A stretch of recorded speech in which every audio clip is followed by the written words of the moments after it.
네, 우리가 계속해서 고린도전서를 통해서 하나님이 꿈꾸시는 교회가 어떤 교회인지를 우리가 계속해서 알아보고자 합니다.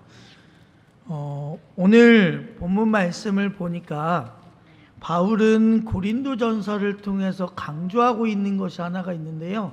그게 바로 연합이라는 것입니다. 우리가 알다시피 연합이라는 것은 우리의 인생을 살아가는 데 있어서 반드시 필요한 것입니다. 우리가 잘 아는 한자 중에 사람인자가 있단 말이에요. 그래서 이렇게 사람인자, 우리 어린이들 같은 경우에는 시옷이라고 보면 더 쉽겠죠.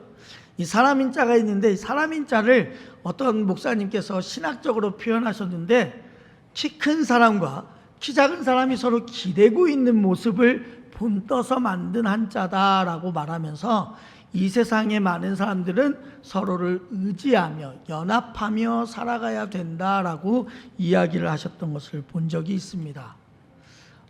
우리에게도 그렇게 연합이 필요한 것처럼 이 시대에 바울은 고린도전서를 통해서 고린도 교회 성도들에게 연합을 강조합니다. 오늘 본문 10절을 다시 한번 읽어볼까요? 형제들아, 내가 우리 주 예수 그리스도의 이름으로 너희를 권하노니 모두가 같은 말을 하고 너희 가운데 분쟁이 없이 같은 마음과 같은 뜻으로 온전히 합하라. 아멘. 여기서 중요한 단어는 같은이라는 말과 함께 합하라라는 단어가 정말 중요합니다. 근데 여기에서 말하는 합하다라는 단어는 어떠한 물리적인 연합을 의미하지 않습니다. 바울이 말하는 합하다의 개념을 잘 설명해 주고 있는 성경 구절이 하나가 있는데요. 마가복음 1장 19절 함께 읽겠습니다. 조금 더 가시다가 세베대의 아들 야고보와 그의 형제 요한을 보시니 그들도 배에 있어 그물을 깁는데 라고 되어 있습니다. 어부들은요, 고기잡이를 마치고 난 뒤에 그물을 그냥 배 안에 버려두지 않습니다. 반드시 다음 고기잡이를 나간 출정을 위해서 망가진 그물을 손보게끔 되어 있습니다. 바로 이 망가진 그물을 손볼 때 쓰는 단어가 바로 깁다라는 문장을 쓰는데, 바울이 말하는 합하다라는 의미와 일맥상통한 의미를 가지고 있습니다. 그런 의미에서 오늘 본문에서 말하는 바울이 합하다라고 말하는 말이 단순히 하나가 되다라는 뜻을 가지고 있는 것이 아니라 망가진 것을 회복하다라는 뜻을 가지고 있습니다. 즉 이전의 상태, 원래 상태로 돌아오는 것. 그래서 성경은 이 원래 상태로 돌아오는 것을 회복이라는 단어로 사용하고 있는 것이죠. 그래서 바울은 고린도 교회 성도들에게 우리는 모두 다 그리스도의 몸이니 각각 제자리로 돌아올 것, 즉 회복할 것을 권면하고 있는 것입니다. 왜 회복할 것을 권면하고 있냐? 당연히 고린도 교회에 문제가 있기 때문에 그렇죠. 어떤 문제요? 그렇죠. 나눠져 있잖아요. 오늘 본문 11절 12절 함께 읽겠습니다. 내 형제들아,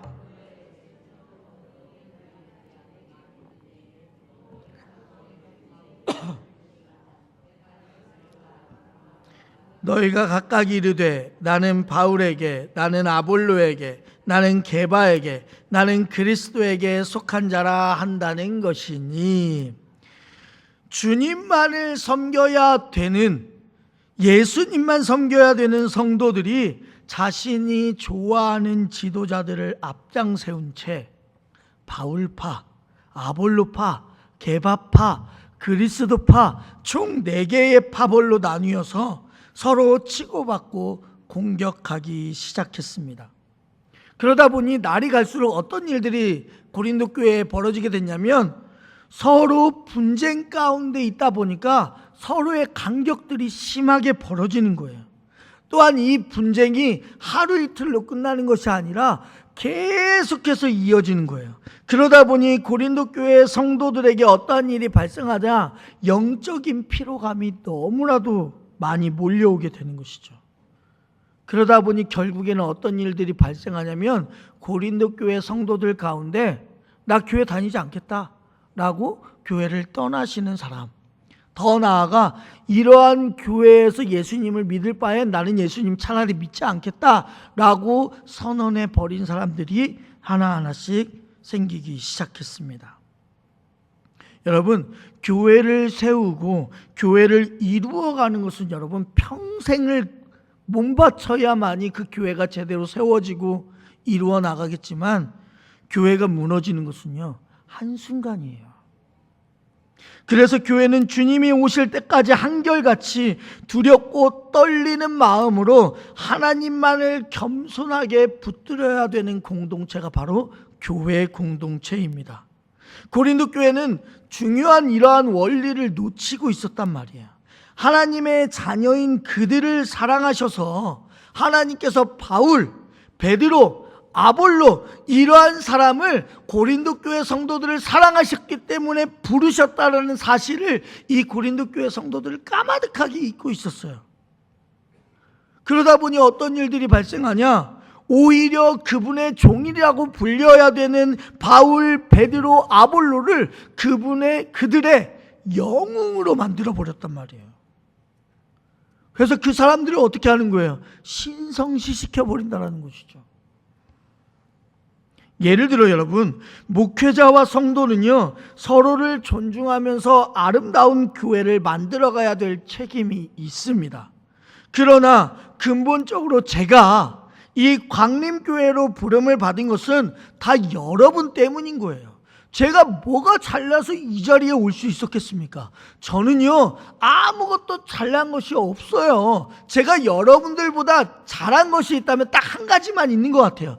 여러분들이 배우지 못한 신학을 저는 몇 년에 걸쳐서 많이 배웠다라는 사실, 이거 말고는 제가 여러분들에게 자랑할 게 뭐가 있겠습니까? 신앙의 연수도 여러분들보다 작고 더 나아가 막말로 기도빨도 여러분들보다 약할걸요? 그럼에도 불구하고 하나님께서 여러분들 가운데 이 자리에 저를 세워주신 이유는 전부 다 여러분들께서 저를 세워주신 거예요. 그러니 성도들이 목회자 때문에 존재하는 것이 아니라 성도들 때문에 오히려 목회자가 존재하는 거예요. 이 원리를 여러분들은 기억하셔야 되는 거예요. 그래서 저는 여러분들 위해 군림할 수도 없겠지만 군림할 생각조차도 없습니다. 저는 항상 마음 가운데 생각하고 있는 게 뭐냐? 저는 선한 목회를 하고 싶어요. 그냥 여러분들을 섬기며 나아가는 목회를 하고 싶은 게 제 마음이에요. 저는 어느 때라도 여러분들 위에 서서 여러분들 이거 하십시오 저거 하십시오 어쭈 제 맘대로 안 하시네 이런 거 절대 하지 않을 겁니다. 만약에 저한테 그러한 것이 보인다면 여러분 따끔하게 저한테 말씀해 주셔야 돼요. 이렇듯이 목회자라는 것은요 어떠한 인기를 벌기 위해서, 어떠한 군림하기 위해서, 막말로 사꾼이 되기 위해서 목회자로 세워지신 게 아니란 말이에요. 그러면서 바울이 이렇게 얘기하죠. 오늘 본문 13절 읽겠습니다. 그리스도께서 어찌 나뉘었느냐? 바울이 너희를 위하여 십자가에 못 박혔으며 바울의 이름으로 너희가 세례를 받았느냐라고 바울이 지금 이야기하고 있어요. 바울은 고린도 교회 성도들에게 세 가지 질문을 합니다. 이 세 가지 질문은 교회의 본질을 이해하는 데 정말 큰 도움이 될 거니까 오늘 이 세 가지 본질에 대해서 함께 이야기를 해보고자 합니다. 첫 번째, 바울이 고린도 교회 성도들에게 어떠한 질문을 하셨냐? 그리스도께서 나뉘었느냐라는 질문을 하셨단 말이에요. 이 질문은 역설적으로 이렇게 보시면 됩니다. 교회의 머리가 과연 누구냐라고 묻는 질문과 같습니다. 아볼로파든지 게바파든지 그리스도파든지 바울파든지 간에 누구든지 예수 그리스도께 연결된 지체입니다. 그러니 예수 그리스도를 머리로 섬기는 우리가 지체이다 보니까 나눌 수가 있어요, 없어요? 없어요. 여러분 생각해 보세요. 사람이요 머리만 따로 둥둥 떠다니고 몸은 없는, 죄송합니다 이런 표현 써서, 네, 꼭 귀신과 같은 존재의 사람을 여러분 보신 적 있습니까? 그런 사람이 있을 수가 없어요. 그것처럼 머리 따로 몸 따로 나눠줄 수 없는 것처럼 예수 그리스도와 나머지가 나누어질 수 있는 것은 없단 말이에요. 그리스도께 모두 다 연결된 지체란 말이죠. 물론 저마다 의견이 다를 수는 있어요. 교회 안에서 우리가 충분히 일을 하다 보면 서로 이견이 다를 수가 있어요. 그렇죠? 나는 이걸 했으면 좋겠는데 어떤 성도는 이걸 했으면 좋겠다라고 얘기할 수 있어요. 그런데 우리 모두는 그리스도의 몸으로 묶여 있다라는 것을 인정해야만 해요. 그래서 교회 안에서 분쟁은요, 여러분, 사실상 있을 수가 없고 있어서도 안 되는 게 바로 교회의 분쟁이에요. 회사 같은 경우에는 직원의 능률을 따져서 성과가 없으면요, 단칼에 잘라낼 수 있죠. 그런데 교회는요, 달라요. 발톱 하나가 빠져도 온몸이 아픈 것처럼 누군가의 고통에 함께 아파하고, 누군가 조금 뒤처지고 있다라는 생각이 들면 함께 열심을 내어서 나가는 게 우리 교회 공동체란 말이에요. 그래서 교회 안에서는요, 여러분, 절대 경쟁해서는 안 돼요. 저 앞으로 여러분들과 함께 뭔가를 이제 하게 될 텐데, 이제 2월 마지막 주에 우리가 민속놀이가 있다고 하지 않았습니까? 민속놀이를 이제 구역별로 우리가 진행할 거란 말이에요. 그럴 때 반드시 1등, 2등, 3등, 4등 이렇게 할게 될 텐데, 여러분 1등, 2등, 3등, 4등 물론 정하긴 할 겁니다. 하지만 선물은 다 똑같아요. 그러니 목숨 걸 필요가 없어요. 누가 1등을 하든 똑같은 그 선물 나갈 거고, 누가 2등을 하든 가슴 아파할 필요가 없어요. 왜요? 받는 건 똑같이 받을 텐데. 그러지 않겠습니까? 그래서 교회 안에서요, 여러분, 경쟁하는 것도 저는 필요치 않다고 봐요. 오히려 함께 열심을 내는 게 중요한 것이지 경쟁할 필요가 없다라는 거예요. 그래서 고린도전서를 가만히 들여다보면 너희가 틀렸다라는 내용이 고린도전서에는 한 번도 나오지 않습니다. 고린도 교회의 많은 문제들을 알고 있는 바울도 성도들에게 결코 너희들이 틀렸으니까 이렇게 행해라라고 이야기하지 않는단 말이에요. 대신에 뭐라고 말하냐? 너희가 어리다라고 표현을 하더라고요. 어리다라는 건 무슨 말이에요? 아직 완성되지 않았다라는 것을 의미하고 있단 말이에요. 즉 온전함에 이르도록 주님께서 현재 우리를 그렇게 만들어가고 있는 중이라니까요. 그러니 그때까지 단지 시간이 걸리니까 그 시간을 우리는 함께 기다리면서 함께 성장하면서 나아가는 게 참된 교회라는 말이에요. 그래서 말씀을 살펴보면 시제라는 게 있어요. 그 시제는 완료형이 있고 현재형이 있어요. 하나님은 절대로 고린도 교회 성도들에게 완료형으로 너희는 틀렸어 라고 말하지 않는다고요. 오히려 진행형으로 아직 어리니까 함께 나아가자라고 말씀하시는 분이 바로 우리 하나님이시란 말이에요. 그래서 그렇게 하나님은 시간 속에서 주님의 자녀들을 그분의 형상으로 빚어가시고 계신다라는 사실을 여러분들이 반드시 기억하시기를 바랍니다. 두 번째 질문은 이렇게 합니다. 바울이 너희를 위하여 십자가에 못 박혔느냐라고 질문을 하고 있죠. 즉 이 질문은 뭐냐? 자신을 바울 편이라고 주장하는 사람들을 향한 질문이에요. 이 고린도전서를 누가 쓰고 있다고요? 바울이 쓰고 있단 말이에요. 그런데 바울 편을 드는 사람들한테 말하는 거예요. 그럼 우리 같으면, 우리 사람 존재 같으면 우리 편을 들어주는 사람은 아무래도 팔은 안으로 굽는 법이잖아요. 그죠? 그러니까 그들에게 조금 더 신경이 쓰일 법도 한데, 바울은요, 자신을 지지하는 사람들의 편을 들지 않고 오히려 그들한테 물어보는 거예요. 너희를 위해서 십자가에 못 박힌 사람이 누구냐고요. 이 질문을 통해서 바울이 얼마나 성숙한 자인지를 우리는 알 수 있는 거예요. 교회는요, 반드시 사람이 아닌 그리스도의 십자가에서부터 출발해야 되는 게 교회입니다.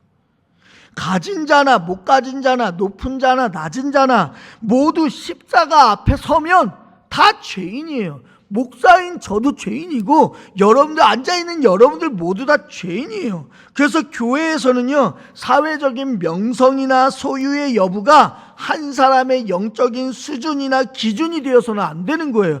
저 사람 돈 많이 버네, 저 사람 헌금도 많이 하네, 와 영적으로 높은 사람이구나. 절대 그럴 수가 없다라는 거예요. 기준이 되면 안 돼요. 그래서 바울이 뭐라고 얘기하냐, 오늘 본문 17절 함께 읽겠습니다. 그리스도께서 나를 보내심은 세례를 베풀게 하려 하심이 아니요 오직 복음을 전하게 하려 하심이로되 말의 지혜로 하지 아니함은 그리스도의 십자가가 헛되지 않게 하려 함이라 라고 이야기하고 있단 말이에요. 예수님이요 친히 우리의 대속물이 되어 주셨어요. 우리의 죄값을 지불하기 위해서 십자가에서 우리를 대신해서 죽으셨다고요. 그런데 그 십자가의 의미를 잊어버린 채 교회 안에서 서로가 서로를 경쟁하고 분쟁하고 하는 그러한 공동체가 되어버린다면 주님께서 지신 십자가는요, 헛되어 버린 게 아닐까요? 우리는 아셔야 돼요. 주님이 십자가를 지신 이유는 우리가 서로 하나가 되게 하려 하심 때문이라고 말해야 했단 말이에요. 우리는 모두 경험한 마음으로 예수 그리스도의 십자가 아니고는 죽을 수밖에 없는 진노의 자녀였다라는 사실을 먼저 여러분들이 반드시 기억해야 돼요. 그런데 너무 안타깝게도요, 이 시대의 교회를 다니고 있는 성도들은 이 사실을 너무나도 쉽게 잊어요. 그래서 교회를 왜 다닙니까? 라고 물어보면 내가 기도하는 것을 이루려고요. 조금 더 잘 살게 되겠죠. 안 다니는 것보다 조금 더 낫지 않을까요? 라는 대답을 하게 된단 말이에요. 그러다 보니 사람을 중심으로 모여서 서로 당파를 짓고 분쟁하고 있는 거예요. 이러한 안타까운 모습이 간절한 바람으로는 우리 전주 광림교회는 없었으면 좋겠습니다. 성숙한 그리스도인들은요, 십자가 앞에서 자기의 모습을 발견하게 되는 거예요. 내가 어쩔 수 없는 죄인이구나라는 사실을 본단 말이에요. 그래서 오죽했으면 바울도요, 세상적으로 자랑할 만한 게 참 많지 않습니까? 그의 신분이라든지 학벌이라든지 지식, 이러한 모든 것을 바울은 자랑할 수 있음에도 불구하고 그가 뭐라고 표현하냐? 다 모두 다 배설물로 여긴다고 표현한단 말이에요. 그러니 우리도 마찬가지예요. 하나님 앞에 서면 우리도 모두 다 동등한 자니까 여러분 분쟁할 필요가 전혀 없는 거예요. 누구 편 들을 필요가 전혀 없는 거예요. 그러니 하나님 한 분만을 주로 섬기면서 나아가실 수 있는 여러분들이 되시기를 바랍니다. 세 번째로 바울은 고린도 교회 성도들에게 이렇게 질문하죠.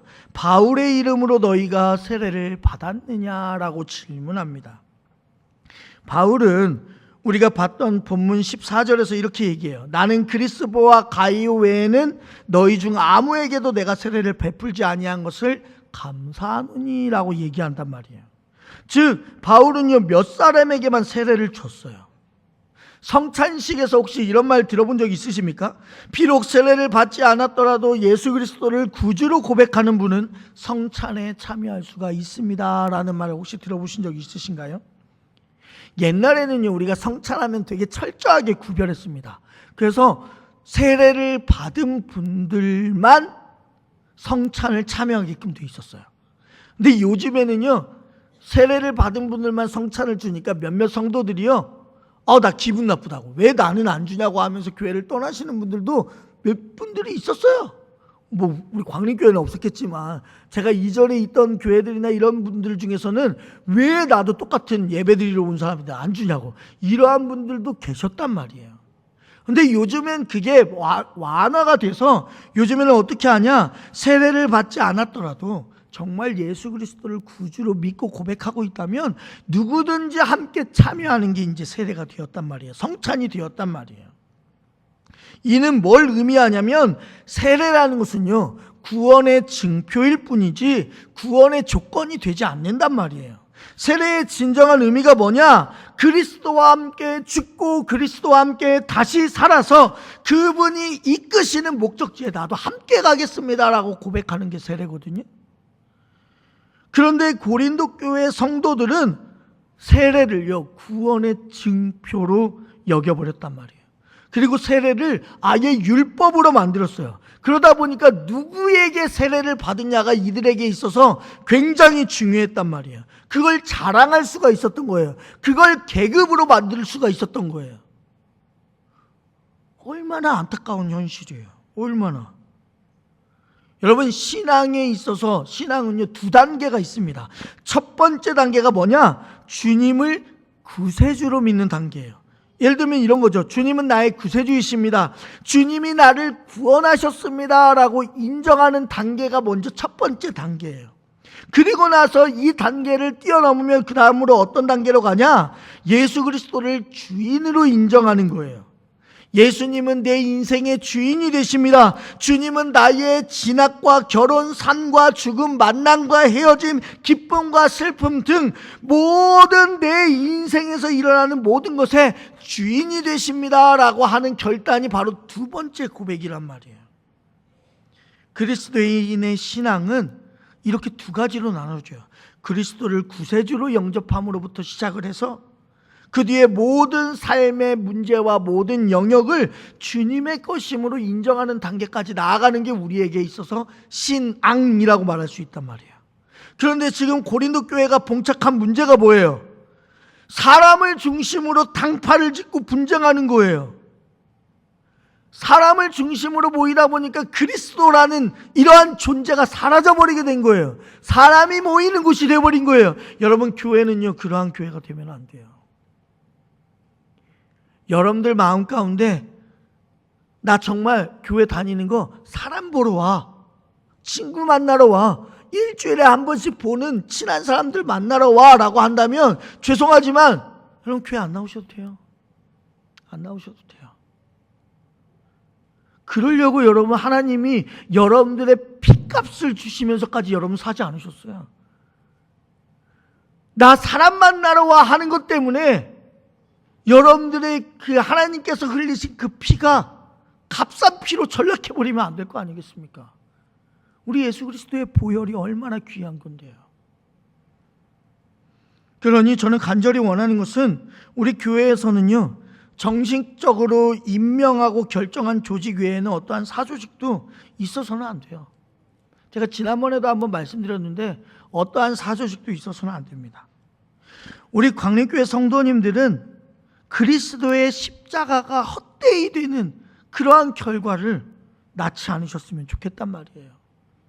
그러니 우리 사랑하는 광림교회 성도님들, 우리는 모두 예수 그리스도께로부터 나온 한 몸, 한 지체임을 반드시 기억하셨으면 좋겠습니다. 그래서 주님이 오시는 그날까지 주님께서 명하신 모든 일들을 협력하여 아름답게 이루어 나가는 교회가 바로 하나님이 꿈꾸시는 교회고, 그러한 하나님이 꿈꾸시는 교회가 우리 광림교회가 되시기를 주님의 이름으로 축원합니다. 함께 찬양하겠습니다. 그래서 조금 어려운 찬양이지만 어쩌면 한 번도 안 불러보신 분들도 계시겠지만 이 충만이라는 찬양을 가져왔습니다. 이 충만이라는 찬양 가사의 후렴 부분에 보면 이렇게 써 있어요. 난 예수로 충만하네. 난 예수로 충만하네. 영원한 왕 내 안에 살아계시네 라는 게 있어요. 우리에게 충만한 것은요, 사적인 친분이 충만해서는 아무 필요가 없어요. 예수님으로만 여러분들이 충만해질 수 있었으면 좋겠습니다. 그래서 이 모르는 찬양이라 할지라도 함께 배워보면서 이 찬양의 가사의 은혜를 받을 수 있는 여러분들이 되셨으면 좋겠습니다. 찬양하겠습니다.